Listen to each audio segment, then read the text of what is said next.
The prison phone rang only for a few seconds. Then it went quiet again. Inside a federal prison in the United States, inmate Carlos Vega slowly placed the receiver back on the wall and looked around the room. Nothing looked strange. Men walked past like always. Officers watched like always. But something had just changed. Carlos whispered under his breath, "It's moving again." Across from him, another inmate named Jason Miller leaned closer. "What do you mean?" Carlos did not answer right away. He looked toward the ceiling camera. Then back at Jason. "They said the route is open again. From Mexico to the US. Jason frowned. "That can't be right. They shut it down months ago." Carlos shook his head slowly. "That's what everyone thought." Jason leaned back, confused. "But how? You're in here. They're in there. How is anything still moving?" Carlos gave a small smile. "That's the part nobody understands." At that moment, an officer called time. "Inmates, move." The room cleared quickly. But as Carlos walked away, he said one more quiet sentence. "This never stopped. It only changed shape." Jason stood still for a second longer. Because if what Carlos said was true, then something much bigger was happening. Something that stretched far beyond prison walls. Something that reached from small towns in Mexico all the way into US cities, and even inside US prisons. And nobody on the outside fully saw how it worked. 2 years earlier, Carlos Vega was not inside a prison. He was standing near a dusty road in northern Mexico, watching trucks pass slowly under the hot sun. He was not rich. Not powerful. Just a man trying to make money. But he knew the wrong people. Or maybe, the right people, depending on how you looked at it. One evening, a man named Luis Herrera approached him. Luis was calm, well-dressed, and spoke quietly. "You drive?" Luis asked. Carlos nodded. "Sometimes." Luis smiled. "I have work. Easy work. Good pay." Carlos hesitated. "What kind of work?" Luis looked around, then back at him. "Transport." That word could mean many things. Carlos knew that. Still, money was tight. He asked, "What do I carry?" Luis answered simply, "Packages." Carlos did not ask more. Because sometimes asking more meant hearing answers you could not ignore. The next day, Carlos drove his first route. A simple pickup. A simple drop-off. No trouble. No questions. The money came fast. Faster than any job he had before. Weeks passed. Carlos drove more. Met more people. Learned more routes. Some led north. Closer to the US border. One night, Luis spoke again. "You're ready for longer trips?" Carlos nodded. "Where?" Luis pointed north. "Across." Carlos felt his chest tighten. "You mean, into the US?" Luis did not answer directly. He just said, "The work grows." That was the moment Carlos understood. This was not just small delivery work. This was part of something bigger. Something organized. Something powerful. Something connected to the Sinaloa Cartel. Carlos had heard the name before. Everyone had. But hearing it and being part of something linked to it were two very different things. Still, he did not walk away. Because by then, walking away was not simple anymore. Over the next months, Carlos learned how the system worked. Not everything. Just his part. Routes changed often. Drivers changed often. Packages moved through different hands. Nothing stayed the same for long. That was how it stayed hidden. One person knew one step. Another knew another. No one saw the whole picture. Carlos crossed into the United States for the first time late at night. The road was quiet. The drive felt longer than usual. Every passing car made his heart race. But nothing happened. No stops. No problems. He reached a small warehouse outside a US city and handed over the packages.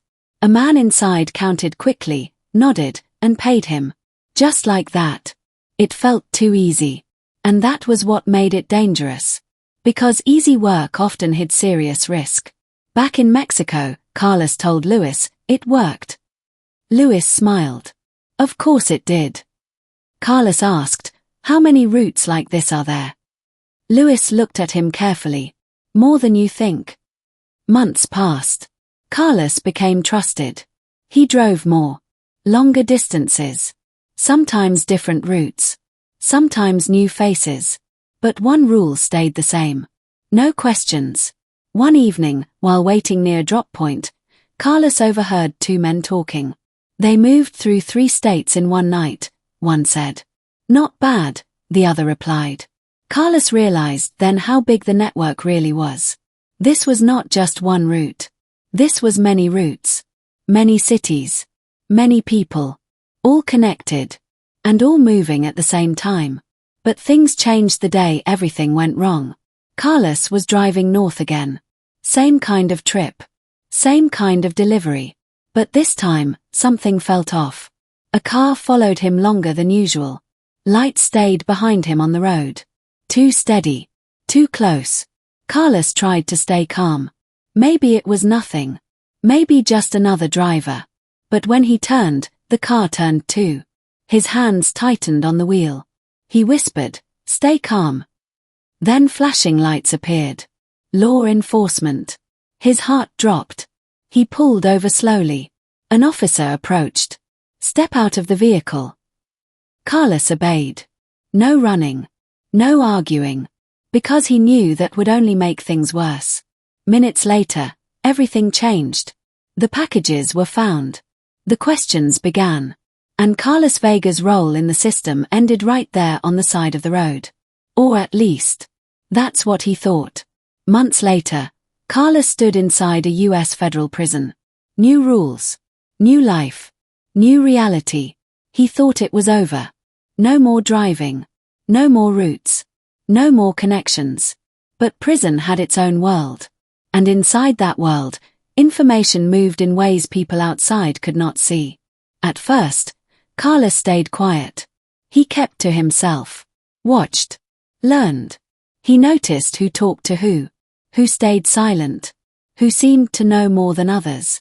One day, during recreation time, another inmate sat beside him. Jason Miller. "You're new," Jason said. Carlos nodded. Jason asked, "What were you in for?"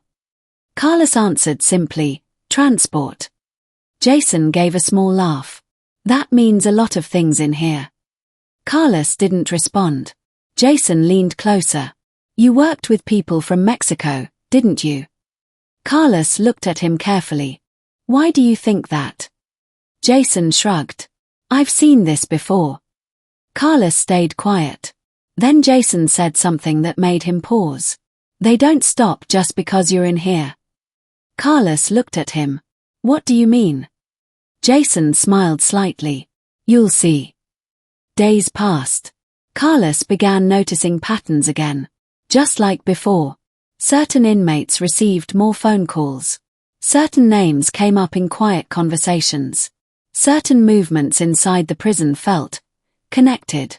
It reminded him of the system outside. Different place. Same idea. Small pieces forming something bigger. Then came the phone call. The one at the beginning. The one that changed everything again. The voice on the other end had been calm. Too calm. "We're still moving," the voice said. Carlos had not asked who it was. He already knew. "You're inside now," Carlos replied. "How does that matter?" the voice answered. That was when Carlos understood. The system had not stopped. It had adapted. It had changed. But it was still there. Still moving. Still reaching. From Mexico. Into the United States. And even inside prison walls. Now, standing in the prison day room, watching inmates move around him, Carlos realized something important. He had never really left the system. And neither had it left him. Across the room, Jason Miller walked up again. "So," Jason said quietly, "you get the call?" Carlos nodded slowly. Jason asked, "What did they say?" Carlos looked around once more. Then answered, "They're not done." Jason frowned. "What does that mean?" Carlos took a deep breath. "It means what happened before was just one part." Jason's face changed. Then what's next? Carlos looked toward the far end of the room, where another inmate stood watching them carefully. Then he said, "Whatever comes next is already in motion."